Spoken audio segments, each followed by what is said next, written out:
Welcome to Still Untitled, the Adam and Savage Project. I'm Will. I'm Adam. And I'm Norm. Well, hello, How are you everybody. boys doing today?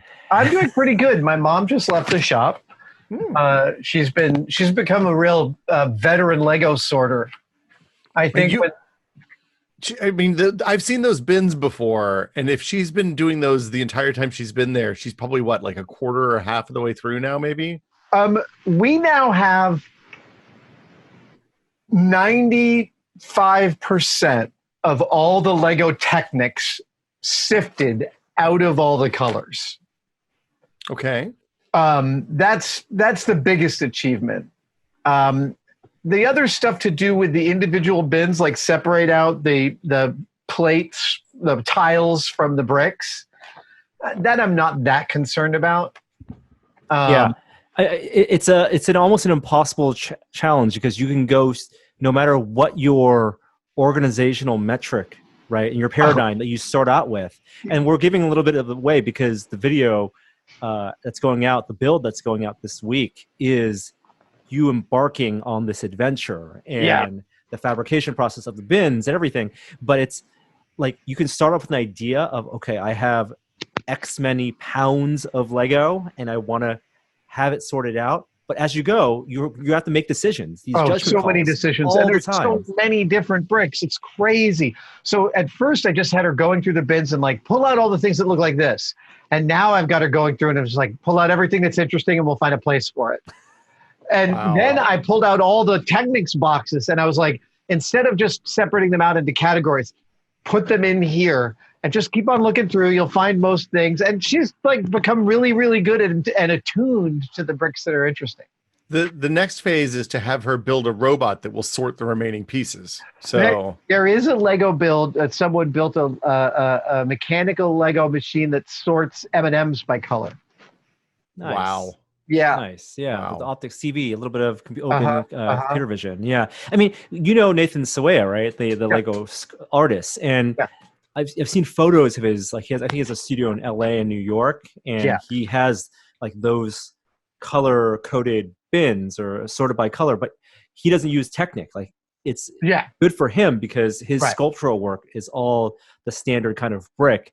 And so he can organizationally get everything done. I can't even imagine if he was the type of sculptor who used, all the pins and mechanical connections. That's So when I talked to Angus McLean about it, he was like, basically every time he got more specific than color, you realized you were touching an iceberg of potential.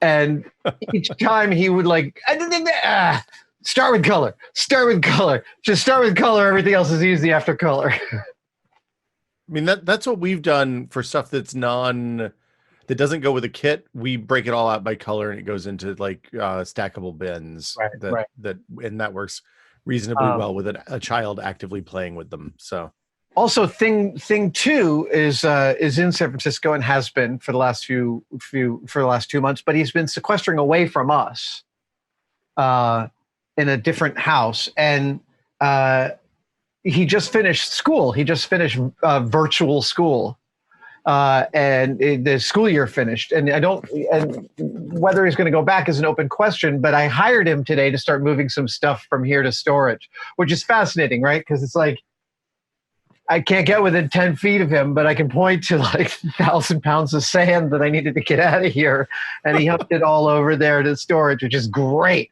Laser pointer. No, we're talking. We're just having masks on.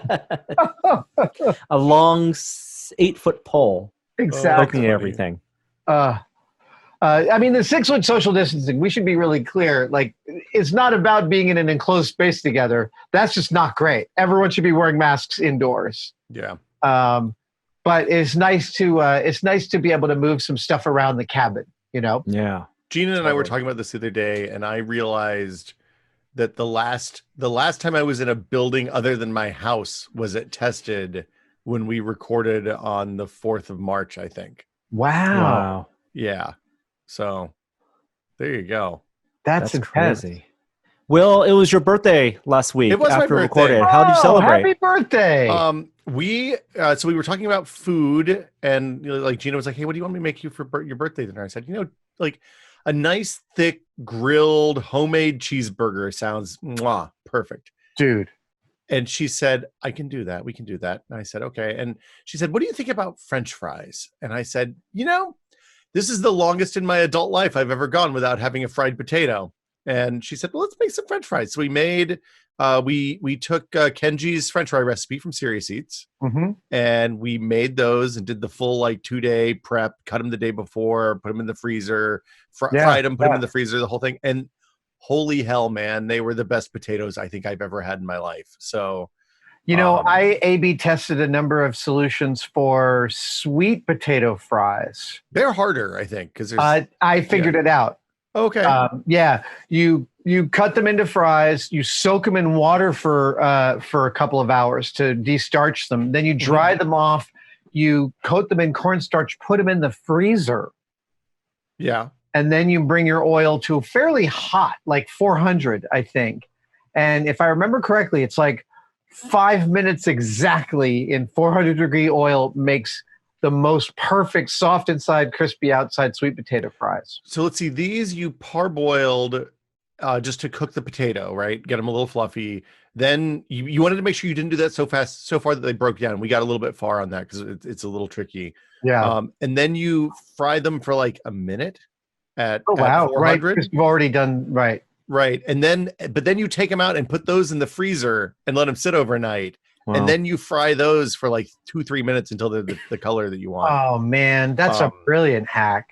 Yeah, they were. Look, it's not as good as the fries that Maxime Billet at Modernist showed us a decade ago, where they used an ultrasonic cleaner to make micro fractures in the outside of the potato, so that, Adam, it when you bit into it, the outside was like a tater tot and the inside was like a French fry, and it was the best fried potato I've ever had in my life. My It was as much surface area on this strip as you could get oil to surround. Well, for the cooking, because in lockdown, does it feel like you're limited in supplies, or that you have to, it's a special treat to cook something that you normally would take for granted?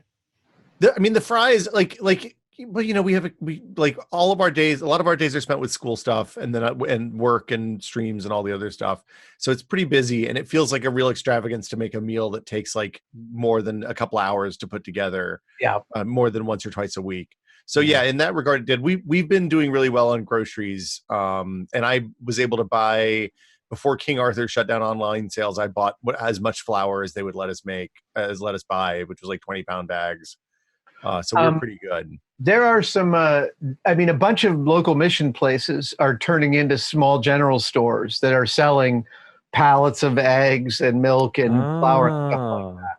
That's smart. Yeah. Also, the restaurant supply places are mostly selling direct to consumer now too. That's right. I have to count at one. Well, yeah, and then you have then you do have the problem of like, okay, I've got a 30-pound bag of flour. How do I store this once I take the 3 cups out I need for my bread today or whatever it is? So Julia stores all of our flour in the freezer. Oh, really? Yeah, and not only that, this is brilliant on her part. She weighs it at the end of every cooking session and writes the weight on the bag or container. It's we're tightly organized over there. Awesome. It does feel a little bit like rationing, even though I know, supply chains are in operation, but every time I go into my chest freezer and pull something out, I feel like I'm thinking in the back of my head, is this the last time I'm going to be able to buy this thing? And it's illogical because I could totally go buy something right now, no problem. Yeah, it just feels that way. I know. It's because there's so many unknowns about how it's going to play out, right? How the next few months or a couple of years are going to play out. Well, and I have a friend of mine from home, actually, is an executive at Food City, which is a big Southern grocery store chain. Maybe I shouldn't out him, but anyway, we were talking about this a few weeks ago, and he explicitly said, look, there's some stuff that we're just not going to have until the next harvest for whatever that is. And like dried beans was one of those, because there was such a run on dried beans that they've never seen anything like that before. So unless the people who have like dried beans that go into restaurant supply and commercial stuff that's not getting used right now repackage them, or they stock the commercial versions, we're not going to see that until the next time the beans are harvested. Wow. All this is so relevant to, I watched the documentary last week. It just was released. It's called Spaceship Earth. It's about Biosphere 2. Oh, right. And apparently it wasn't as much of a clusterfuck as it supposedly was. Exactly. I didn't know the whole history. I mean, you could read the whole Wikipedia and you get that. I followed it slavishly in the early 90s when it was going on. It was a whole phenomenon. And I think in our memory, our collective memory, it was a debacle because that's what all the media reporting was. And as I was like, before we started documentary, we're like, Danica and I were talking, and this is the one where like they had the bailout in 2 weeks, right? And like, oh, that sounds about right. And they made it 2 years. They made it the full 2 years. There was just, there was controversy around it. But one of the things that when you talk about doing something special for your birthday, they mentioned in the documentary, because everything had to be self-sustaining. They called it Biosphere 2 because it was essentially a biodome. What they grew in there was what they ate. And what they breathe. Exactly. They had to balance the carbon dioxide, oxygen balance, load. And the birthdays were the big things because they didn't have flour, but they had, special occasions where they could make these birthday cakes. And it just feels like we're in the macro version of that right now. Wow. Every Biosphere 1 is Earth. Well, hey, as an aside, simply because I watched the documentary you recommended, I watched the Disney Plus gallery. You did, The Mandalorian. Yeah. Dude, what a freaking delight. Like, the thing is that I have met a few of those folks, and I know them to be exactly as they are represented. And so in every way, it sounds like Mandalorian is just such a delightful ragtag group of wonderful artisans telling great stories without in the way that they want to tell them. And that's really, really lovely and very loving in a way. And you can tell the subtext, like I said last week, is that they're building this confidence in the audience of the creative teams behind this very successful show. And they can afford to do that because it's been very well reviewed and been very successful, but they're very proud of that, of course. And then so they're projecting, this is our vision for Star Wars, this corner of Star Wars. And I didn't realize how much of a hand that George had, that how much of a presence George was. And so like to have Papa Bear there, and to be honest, if I had to hazard a guess, I'd say that he likes being back in what is sort of a ragtag group. Right? That's where it all started. So it felt to me like a kind of a great like arc between 1975 and he starts going into pre-production on Star Wars and now, and they're doing this in ways that haven't been tried before. The volume, I mean, I need to see hours and hours and hours of footage of just how they use the Unreal Engine and the volume because it's so remarkable. The sequence, I think it was at the start of the second episode, but I can't remember, where they show the Mandalorian in the cockpit of his ship with the puppet, and they're showing a space fight sequence, and they're showing how they're maneuvering the starfield behind him on the wall, and shaking the cameras, shaking the prop, shaking the whole thing, like that stuff. So last week Unreal released a tech demo video of the next version of their engine, which shows them basically taking incredibly detailed photogrammetry scenes with billions of polys so that each pixel on the screen is one triangle in a lot of instances, and bringing that into a real-time engine in games. And I have to imagine that these two things are not unrelated in Epic's, the people who make the Unreal Engine's mind. Yeah, and listening to how some cinematographers think about using CG, right? It's like no one's against it. I think there's definitely a perception that CG is a cop out in some ways, but cinematographers are very cognizant, and filmmakers are very cognizant of how CG works for the frame. And one of the kind of metrics, the rule of thumbs they talk about is, if you have three elements in a frame, a foreground, a middle ground, and a background, using CG for one of them is imperceptible. And when you talk about the volume and that cockpit scene you mentioned, Will, you have character, cockpit, space, and space is the CG. Great, no problem. Or if you have a relocation, you augment, maybe populate with some CG elements with effects, no problem. And that's it's a nice way of thinking about how to merge the practical with the speaking of hidden merging of the practical with CG, I just finished the extensive Cinefex article on how much digital work went into 1917. Oh wow. Oh my God. So, and it was all done in 4 months, like a 16-week post schedule on it. With Deakins, with them saying we've never had a DP come in and color time frame by frame almost for us. Wow. On really specific items. The burning church, all these digital doubles, both 2D and 3D for transition shots, where it turns out on the second day the camera was in the wrong position and they somehow still managed to figure it out. It's remarkable. I know I don't think either of you has a subscription to Cinefx, but it's worth it's worth downloading and reading the article. Yeah. So back to the Mandalorian. One of the things that struck me, and we talked about this before, I think, but when you look at those cockpit shots, I knew that they did the external shots on this in front of the volume, but I didn't realize that they did like the cockpit shots and stuff like that. And it makes those scenes feel a lot more real because you get the reflections from the screen onto like the bubble canopy of the spaceship, and it just like you see the light reflecting on the characters when they're in the cockpit, and it's not trickery, it's the actual light, and it makes the whole thing feel the shot from the behind the scenes stuff that blew my mind is the Michelle Yeoh episode. Ming-Na. Ming-Na, oh my God, she's so great. That episode where they're standing in the what looks like Moab, Utah, next to a rock formation, you realize it's indoors. The sun set and you see everything reflected on his helmet. It blew my freaking mind. And the evolution of that technology, it's been used, for the past 10 years in lots of ways. The Tom Cruise movie Oblivion, where they had these cities above the clouds, and there was a ring, right? They've used them in Star Wars. Well, that was motion control too. That was front projection in Oblivion. Yeah. Right. But the idea is the same. That you get real reflections, real light. Oh yeah. But the idea of what it's just amazing. But it's also none of it works if you don't have a good performance. And I don't know if you guys saw the latest episode, but the fact that the director is Deborah Chow, who talked about the stillness is something. It's so important that the character of the Mandalorian is still, because that makes every small gesture have purpose and have meaning. So it's not about, yes, everyone says physicality, but physicality and absence of physicality for the right moments is also just as important. I really love that. It adds intentionality to the whole thing, right? Oh, the more you could, it's like, even though CG is amazing, the more you could put in camera, the better the result. And this is why Blade Runner is still a gold standard, because there's almost not a composite shot in the whole film. I mean, there's a couple.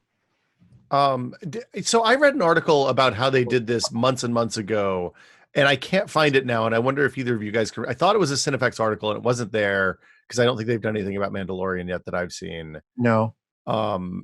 And yeah, so I guess I put it out to the audience. If there was an in-depth article that explained how the Unreal Engine and talked about the hardware that they're using, talked about the screens and the motion tracking on the cameras. I know that like it talked about the tracking speed of the camera tracking thing being the limiting factor on like how their camera movements were set up and staged when they were doing the blocking for shots. Oh, interesting. Yeah, because it's like I think it was a 5 or 6 frame lag from when the tracking catches up, so they can't do like there has to be parallax on the background if they're going to do fast motion on front of the volume. Wow. But yeah.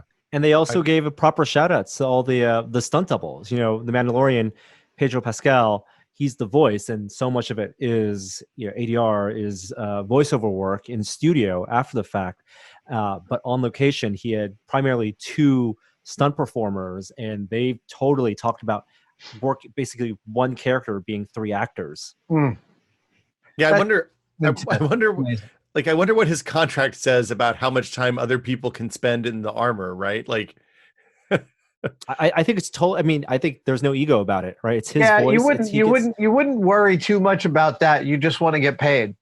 Yeah. Yeah. Well, ask David Prowse about that when he thought he was voicing Darth Vader. Yeah. Hey, I was able to stop into the cave over the weekend, I guess, when you weren't there.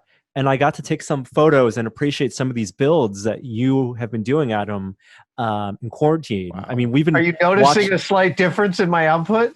Oh my God. I mean, if we notice it through the Dropbox that you populate on such a regular basis now, but it's so cool to see all these things in person.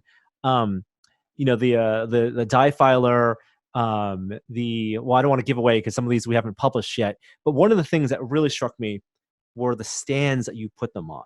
Yeah. And is that something that you are thinking about more now because of the small scale of these tools that you're making, that these wooden stands, they're so beautiful.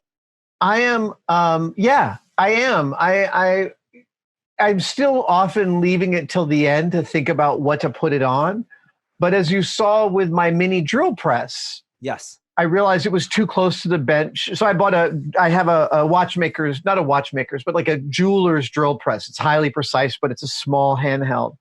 And I just raised it 6 inches off the workbench on a little out of plywood, and it's glued and screwed in really tight. I'm going to continue to be doing that because there are a lot of these sort of, I don't use them all the time, but that back bench now has this sort of wonderful coterie of little metalworking tools. And you know, it's funny. There's so many ways in which I don't ask myself the question, could this be easier to use? Could I get better results if instead of leaning down, if I brought it up? And there's a vise that I built recently, not the one on the tool you photographed, but the stitching post type thing, in which that was all about figuring out the height of that was, if I'm standing here, where do I want the work? I want it right here, man, right in this sphere. Okay. The sweet vision spot. Yeah. And everything guided towards that. And no matter how many times, no matter how much time I spend while working, thinking about the process and what could make it more efficient, I keep asking new questions that yield brand new answers about stuff, you know? And the way the stands work, like when you talk about, I think it was the drill press, it's an arch, right, that you have on the bottom, and then yet next to it you have another tool, I think it's a die filer, and it's like angled, and just the feet, I mean, and the way they interlock, it just looks very, very satisfying. It looks hefty and it looks sturdy, and it's like you building a box except the stand that's cutting the top and off. I knew the die filer's stand. I knew I didn't want it's a heavy machine, and every time you put it down, you're going to put strain on the base because the machine itself weighs like 15 pounds. There's that. And then there's the fact that you push on this thing, that you really so I wanted the base, as you saw in the video, the base is super interlocked in order to remove any of that flex. Man, I mean, it's just been, there'll be a really fun sort of walkthrough show and tell of all of this stuff in a couple months, because I've been dialing in the lathe, I've been dialing in the mill, I'm building something really efficient for the lathe right now that's like kind of changing my whole perspective on construction right now. Cool. Yeah. And you're doing, I mean, the design work, you use your Sketchpad. And one of the things I'm always curious about is Sketch is getting all your ideas. Like you want to have it, from what I understand, you want to have it like fully realized in your head, get it on paper, and then start making. But do you iterate? Well, it's funny because on Saturday, I ended up with like 4 hours of time over here. Julie had something to do and I didn't, so I just came over here and I knocked out this first prototype. I didn't realize it was the first prototype. I was just like, oh, I've got 2 more hours. I think I could actually try this thing I've been thinking about. And when I finished it, it was so beautiful that, again, like I said, I've been like with certain things, I've been mooning over photos of it and then realizing, you know what? I built it without filming something. It's the first thing I built without filming in weeks. And that felt kind of nice, right? Because it's just, I get to not concentrate on the storytelling, just on the build. But as soon as I finished it, I was like, this is so cool. I got to film it. And then once I decided that, I realized this is a first prototype. So I don't iterate as much as I actually often recommend other people do. I was just getting to that point. I'm feeling the exact same thing. And I almost feel that more digitally, even though when you design like a vector or something, you can iterate quickly. I find there's a lot of satisfaction in getting it close to right the first time. Of course, after you make something and you look at it and you have the physical object, you're going to notice things.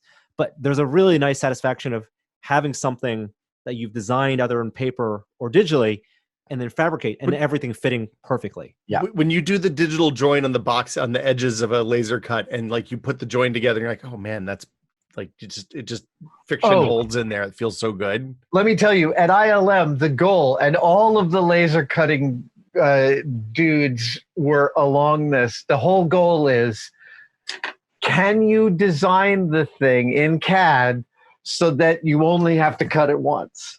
Yeah. So that all the parts that support it, the interior, the exterior, the detailing, can you do all of that without screwing it up? You almost never can, but it was always a fun goal. I liked the Polaroid holder that you posted on Instagram or Twitter or something the other day, Norm. I thought that was really clever. Oh, that thing was beautiful. Yeah, and then again, it's one of those, I just wanted to make it. And I didn't want to have to, like, I could do the foam core, I could do the cardboard, and again, that's a great way to do it. But I just wanted to have the finished thing and the finished material. Yeah. I just went from beginning to end real quick. Yeah. Will, are you laser cutting as well? Yeah, I am. I'm working on a robot, and it's requiring a level of precision that I don't normally have to deal with. So normally my workflow for laser cutting stuff is to dump it into Illustrator, which I'm like not proficient at all in. I'm proficient enough to be dangerous. Yeah, me too. And then I take, when the thing looks right there, then I take it out and I scale it in the Glowforge app to get it to be the right size that I want the thing to end up. And then I usually do a little bit of sanding, and it's not an ideal workflow, and it won't work for this because I need, like, I'm putting servos and motors and stuff on that I have precise mounting holes. And I'm trying, what I'm doing, I'll show you, I have the piece right here. So I'm building a robot to play this board game that we played at Ord Camp called Wavelength. And the robot needs to spin this wheel, and it needs to actuate that, and it needs to turn this dial. And like, I have the design on paper. Now I messed up focus, but I have the design on paper, but getting to the point that I'm confident enough to do the cuts on the amount of materials that I have here, which isn't very much right now, is I'm not feeling great about it. So I'm going to redo the design tomorrow, I think. And I'm going to try either Inkscape or maybe, like, I did some stuff in SketchUp, and I feel like SketchUp is not maybe used to be for that, but now it's for like 3D modeling, for 3D printing stuff. So in 2D, even in 2D, SketchUp allows you to to draw your line to a precise number, and you can enter it in. And it makes me endlessly crazy that Illustrator doesn't do that. And it's one of the reasons I can't ever use Illustrator, because I want to use numbers to do that stuff, you know? Well, and then Inkscape will let you do the length that you specify, but it has all the problems that like GIMP and Blender have, wherein it's designed, it's an open source program with all the good and bad that comes with that. Yeah. But like, you can't do things like skew a polygon to make a rectangle into a trapezoid or whatever weird thing. So yeah, I think SketchUp is going to end up being it. But if people have suggestions for SketchUp's got a lot more robust in that department over the years. My favorite is still AutoCAD 2D, but that's just because that's what I learned on at ILM. Yeah. And I mean, I have all those commands in my head, from snap, circle, radius, etc., whole distribution. It's, all that stuff. Yeah. That's the hardest part of a new digital tool, is relearning and remapping the shortcuts. And oftentimes it's just like, it's painful. It's painful mentally to get to the point. But once you like unlock the Rumpelstiltskin of it, of the 3 commands you need. Can't Wolfram work on this? Can't I just say, hey, natural language, right? Draw me a box 2 inches high by 4 inches long, and now give me a hole in the corner offset from the outside edge by 1/4 inch in each of the corners. That's Iron Man. I could do this all natural language. That's Iron Man. It's so frustrating taking something that you know how to do really well in one context, and then spending it 3 hours, not 3 hours, but an hour trying to figure out something that would take 5 minutes in the tool you already used. I know this is no surprise to anybody who's listening to this. Will, I'm going to recommend Tinkercad for you. Okay. Because it's a 3D tool, it's web-based, it's free, but even though it's 3D, and that might be useful for you to realize a physical object, you can just say, your 1/8 inch ply or whatever, and make. You can then turn those planes into vectors, and just say this cross section is a vector. Also, Okay. by the way, maybe you already know this, but that acrylic is not a consistent width across a whole sheet. And so if that's mission critical, you got to measure it with mics. So I don't need yes, I do have the I have been using the calipers a lot, but B, I don't there's enough slop in getting the robot to work the game thing that it'll be fine, I think. All right. And I think I'm going to put a little bit of a spring, put a little bit of a bounce on the wheel that turns the big dial, and that's the mission critical part, I think. Hey, before we wrap this up, I want to tell you I tried watching What's Up, Doc, which I saw like 30 years ago, and it turns out new me 30 years after I first watched it and loved it, I can't take that kind of broad comedy. I don't find it funny. I find it mostly stressful. It's all very mannerist. It's like a Bugs Bunny cartoon. I couldn't bear it, and I lasted about 10 minutes, and I had to turn it off. Was that on our homework for this week? No, it wasn't. It was a Norm suggestion a couple weeks ago. Yeah. Okay. Oh shit! I didn't do my homework. I'm not wearing pants. This is horrible. we don't have to agree on everything. I did North by Northwest again, and still love it. Still holds up. North by Northwest. By the way, the rear projection view of the Hudson River out the window of their train ride in that is the upper Hudson River. That's my train line that I grew up on, the Metro North train line out the window. So it's very funny to see an old movie with rear projection where the view is one that's totally familiar to me. That's awesome. That's awesome. Has a great train ride. Dude, it's an amazing film. Did we watch anything? We watched The Bodyguard. And that film is not only terrible. Yeah. Of course it's terrible. Like, it's not a surprise to anyone that it's terrible, but it is it's uniquely terrible. Like, the plot, have you ever seen it? Yeah, I saw it in the theater, Adam. Oh my God. The plot is so, basically the killer's a MacGuffin. No, the killer's a total red herring, because who you're led to believe through film language is the killer turns out not to be. And it's just because they tell you. And who is the killer? They don't even tell you why. It's a terrible movie. Of course, I love Kevin Costner, and Whitney Houston is super charismatic and unbelievable voice.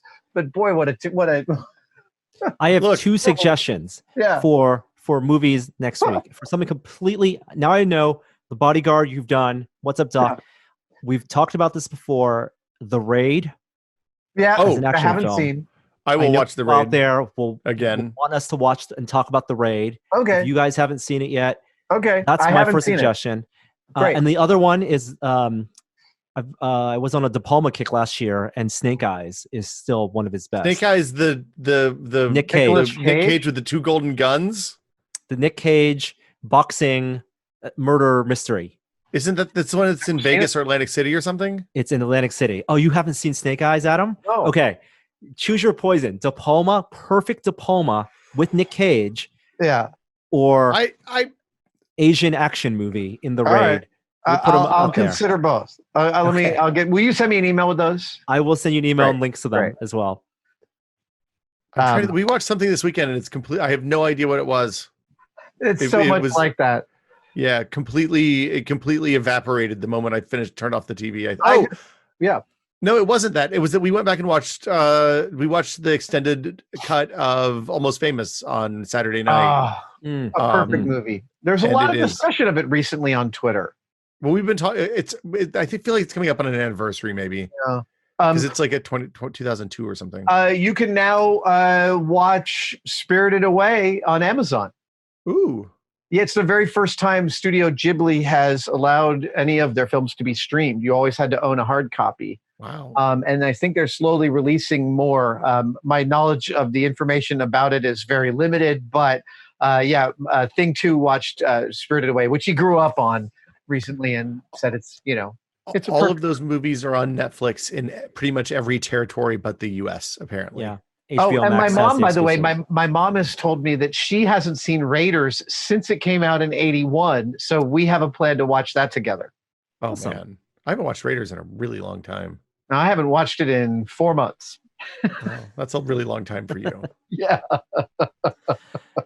Well, it's good to see you guys. Cool. Yeah, it's good to see you guys. It's good to see the transformation of the cave. That was really cool. We'll be showing more of those in the builds, of course, on the site. Right. You came over here to the office and saw how different it is in here. Yeah, this is like, I love this room now.